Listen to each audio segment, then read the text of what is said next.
Здравейте, аз съм Николай Рълев. Преди да почна този клип, искам да благодаря на Чакалището и Жорката, които ми отдадоха това студио да го използвам. Също така искам да благодаря на Даниел Трайт и да му направя една мазна реклама за бруталните тениски, които си е направил.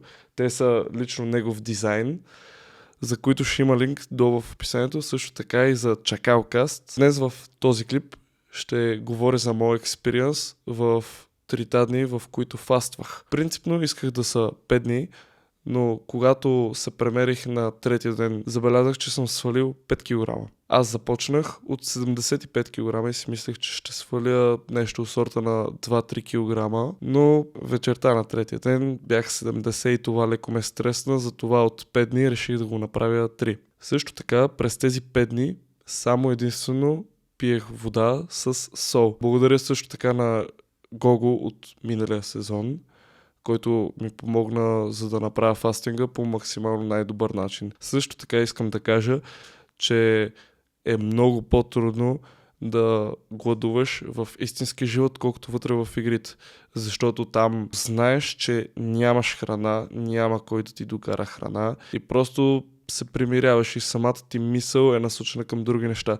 Докато в моето, примерно, забързано ежедневие, аз съм постоянно заобиколен от хора, които ядат, постоянно съм заобиколен от миризми, докато там нищо няма. Първия ден не се чувствах гладен, постоянно бях в движение. Този ден специално ми беше доста по-натоварен от следващите два. Не усетих абсолютно никаква разлика, направих си тренировката перфектно, всичко беше наред. На втория ден сутринта станах, беше ми много замаяно, зави ми свят без малко да припадна, което изобщо не ми хареса и от тогава мислех, че просто не че няма да издържа ментално, а по-скоро тялото ми ще ме предаде. Живея в студентски град. Буквално като минавах и той има постоянно места за бързо хранене. Просто миризмата на палачинките още ми е набита в главата.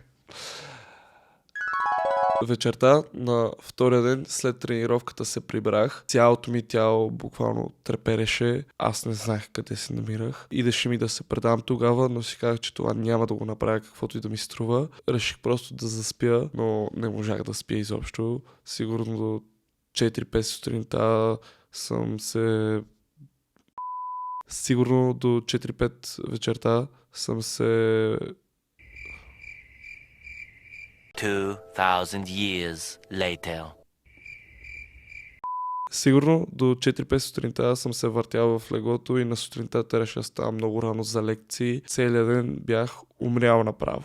И след лекции буквално нямах никаква работа, нямаше какво да правя. И това беше един от най-трудните моменти за тези 3 дни. Не можах да съм продуктивен в този ден, за което ми беше много гадно, защото аз не обичам да си лежа и нищо да не правя. Това просто не съм аз. Просто навсякъде мога да шавам и да върша най-малките неща. Просто не мога да се застоявам на едно място. Просто имам много енергия. Аз съм все още млад, на 19 години съм и трябва да инвестирам тази енергия в нещо. Но дойде вечерта, премерих се на кантара и видях, че за 3 дни съм свалил 5 кг. Тогава се стреснах. Това не беше добре. Аз не искам да ставам 61-2 кг наново, защото много трудно си върнах старите килограми. Накрая на третия ден реших да прекъсна фастинга си, защото не исках да сваля много килограми. Аз очаквах да сваля 1-2 кг, 3 макс, но 5 не.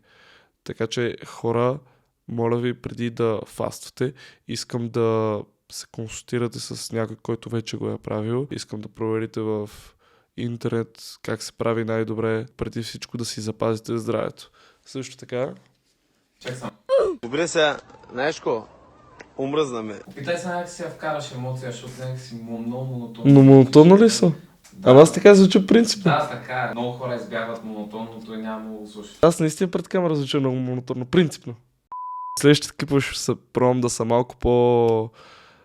не монотонен. Принципно исках да сваля малко така килограми, защото много се бях освинил, защото преди изглеждах така, а след игрите изглеждах ето така, което на мен не ми харесваше. Да, може да кажете, че не съм кой знае колко дебел на тази снимка от ваше ляво. Okay. Но аз цял живот съм си слабичък, трениращ и с почки, а като се видях без почки, наистина тук в главата нещо ми прищрака. Но диета започва от утре. Брутално. Може да се разплача. Много е добър.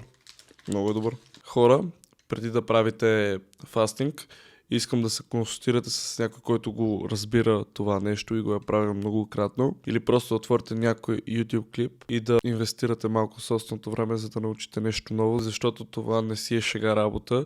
Наистина може да си повредите на здравето малко или много с това нещо. The next day. Добър вечер, успешни млади хора. Това е добавяне към стария клип за фастинга, понеже много неща станаха за този ден и половина. Отвратително ми е в момента, корема яко се бунтува. Жълти са ми очите, това вчера ми го каза един приятел и ме стресна много жестоко. И затова правя това допълнение, за да кажа, че това не го правете без да се подготвите и без да инвестирате време в това нещо. Излезнах още веднъж с Гогата и той ми обясни, че това, което съм направил е супер грешно. Аз съм си намалил калориите в последните дни. Не съм примерно правил както повечето правят и това е да издържиш 8 часа без храна, след това да ядеш или пък 20 часа или 16 часа. Аз направо съм спрял примерно от 3000, съм намалил на 2500, после на 2000, което е много по-голям стрес на тялото, отколкото това, което той е направил. Другото нещо, организми още не се е развил и това също е много голям фактор. Ако не сте с развити организми, просто избягайте да фаствате. Не е хубаво. Това е лично мое мнение. Не съм много запознат с тази тема до този момент, но вярвам, че в бъдеще ще се оправи това нещо. Харесайте клипа, абонирайте се, пишете коментар. Ай, чао. Яко съм дървен.